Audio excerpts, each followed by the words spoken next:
Shadow Fight 4 Arena finally dropped its first legendary weapon, the Butcher Abomination. Visually, it is an incredibly intimidating piece of hardware. The immediate numbers back up that aggression. Right out of the gate, equipping this gives you a flat 20% total stat boost across the board. While those numbers are high, they are only the first layer of the weapon's utility. This diagram illustrates the weapon's core concept, modularity. You can hot swap between 3 distinct playstyles before a match begins, but that flexibility introduces a trap. Equipping the wrong form for your matchup mathematically handicaps your offensive output. The actual value of this weapon comes from rotating through its 3 distinct forms based on the specific match in front of you. Let's look at the comparison scorecard, starting with the red form, Slice of Rot. It's for aggressive players, granting a balanced 10% boost to attack and defense. The core mechanic relies on trading blows to continuously build up momentum charges. Once you collect enough of those charges, your next strong attack gains the unbreakable status. This allows you to launch a forward assault that ignores defensive interruptions. You will power straight through their strikes to deliver a crushing blow.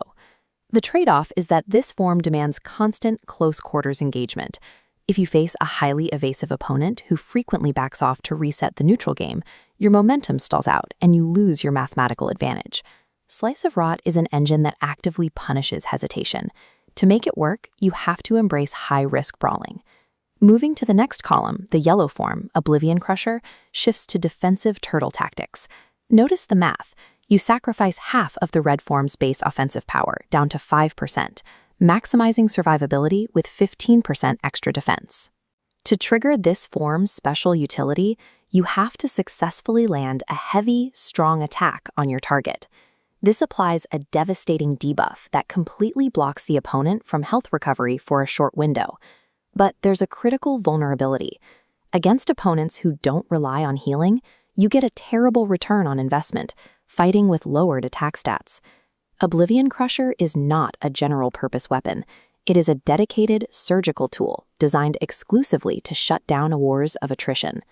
Finally, the scorecard updates with the blue form, Shadow Ripper. This focuses on high-yield resource management. The input cost is steep. You must voluntarily consume massive shadow energy to initiate a strike powerful enough to break enemy blocks. But watch what happens if you miscalculate. If that dark energy blast misses the target, it immediately retracts right back into the attacker. That retraction is the payoff. If your attack misses, the expended shadow energy is entirely refunded to you, giving you a completely free second chance. The trade-off is that you lose the unbreakable momentum of the red form, and you lose the ironclad defense of the yellow form. You are relying entirely on your ability to land timed bursts. Shadow Ripper acts as the ultimate safety net. It's built for tactical players attempting devastating punishers without the fear of a crippling miss. Now that we have evaluated the mechanics, let's build a pre-match operating manual so you know exactly which form to pick. This decision flowchart maps out the core logic. Your choice must be entirely dictated by your opponent's loadout the moment the match starts. Ask yourself the first and most critical question.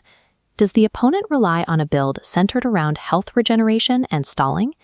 If the answer is yes, lock in the yellow form immediately to neutralize their primary win condition.